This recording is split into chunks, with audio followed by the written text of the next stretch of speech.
Napag-usapan natin ang formation nilang apat sa may space-time para nga gawin ang kanilang ritual. Pero bago natin simulan itong video na ito ay i-roll muna natin ang intro.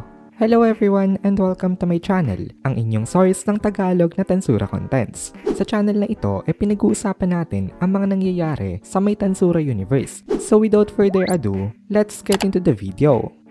Nag-upload na nga pala guys ang Kohay PH ng Tagalog na solo leveling. Kaya kung gusto mo makapanood ng Tagalog solo leveling contents, bisitahin nyo ang Kohay PH. Link in the description. Ang ritual daw na gagawin nila ay kasing dangerous ng place mismo kung saan nga sila naroroon. At napag-usapan na nga natin na napakadelikado nitong lugar na ito. Napaisip itong si Dino na Diablo aside daw kasi malakas na naman daw talaga ito simula pa lang noona. Pero itong sila Zishon at Benimaru ay grabe daw ang growth ng magicals nito mga ito na parang hindi daw makatarungan. Having witnessed the earlier battle ay ayaw sanang intindihin nitong si Dino ang nakikita niya pero naintindihan niya pa rin dahil sa kanyang experience. Late nang na-realize nitong si Dino na maging si Benimaru na the most inexperienced sa kanila ay naging kasing lakas na nitong real Dino. Real body ni Dino ang pinag-uusapan natin dito. Nagtataka si Dino kung ano nangyayari sa kanila at kung ano ba ang pinapakain nitong si Rimuru sa mga ito. Pero wala na nga siyang energy para mag-rush in at mag-overthink pa. Nag-decide na lang siya na mag-concentrate sa kanilang ginagawang mission. Lalo na at nararamdaman niya ang anxious thought nitong si Ramirez na nagsasabing mag-ingat daw sila dahil wala daw sasalo sa kanila dito. Once na confirmed na nga ang posisyon ng lahat,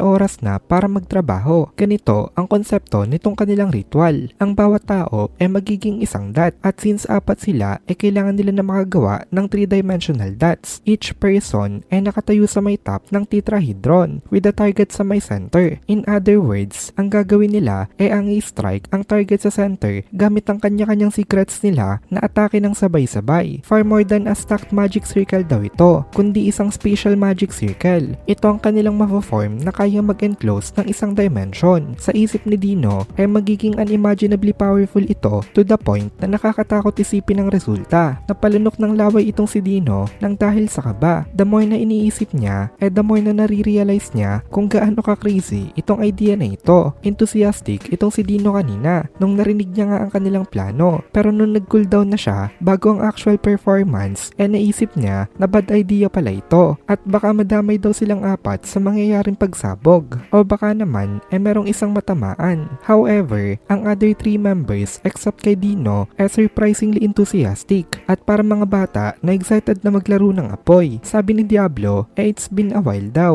na ibibigay niya ang lahat niya kaya ganado daw siya ngayon. Sabi naman ni Zishon, itetake niya daw ang opportunity na ito para malaman ang kanyang bagong limit. Si Benimaru naman nagsabi na in shambles daw ang kanyang body pero for some reason feeling niya daw kaya niya pa rin na makapagsabayan. Nung narinig ito nitong si Dino sa telepathy net napaisip siya at gusto niyang batukan itong mga ito ng tig-iisa. Una kay Diablo, wag daw nitong subukan, wag daw ito mag-all out ng kanyang full power kasi baka masira daw ang buong universe. Pangalawa kay Zishon na ano daw limits ang tinutukoy nito, wala naman daw itong limit kaya wag na daw rin itong subukan. At kay Benimaru na kung in shambles pala ang katawan mo, bakit ka nag-propose ng ganito? Gusto sanang sumigaw nitong si Dino na baliw daw ba itong kanyang mga kasama pero too late na para magsalita siya. Naisip niya kasi na useless lang din kung pipigilan niya sila at baka makasira lang siya ng atmosphere kung siya ay magrereklamo. Surprisingly considerate naman pala itong si Dino kahit natamad nga ito kaya hinayaan na lang niya ang mga kasama niya sa mga trip nga nila. So ngayon nag-start na nga ang countdown. Sinabihan siya nitong si Diablo na alam na daw niya ang gagawin. Mag-a-adjust daw silang tatlo sa may timing nitong si Dino. Walang objection itong sila Benimaru at Zishon sa may suggestion na ito. Confident silang tatlo na kaya nilang mag-synchronize perfectly. Talagang itong si Dino na ang binigyan nila ng partida na ito nga ang uuna natitira at sasabayan na lang nila ito. Pero sa isip ni Dino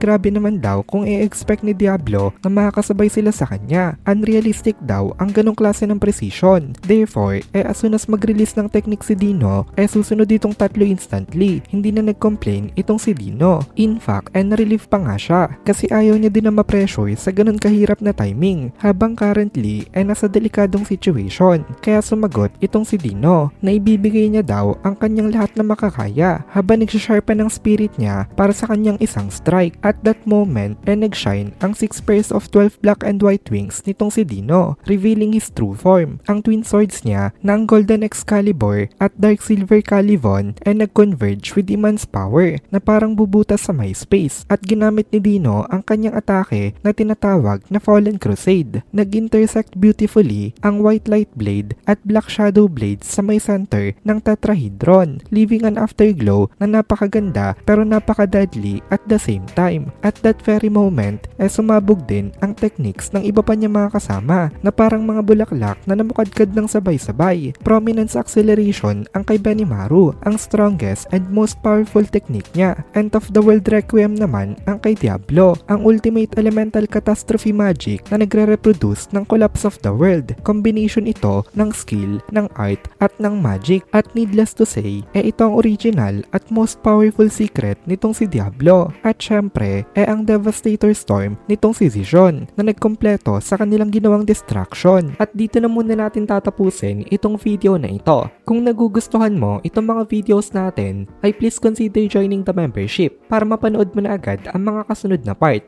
dahil palaging advance ang ating mga members. Also, ay please consider leaving a like at mag-comment ka na din para ma-boost naman tayo ng algorithm.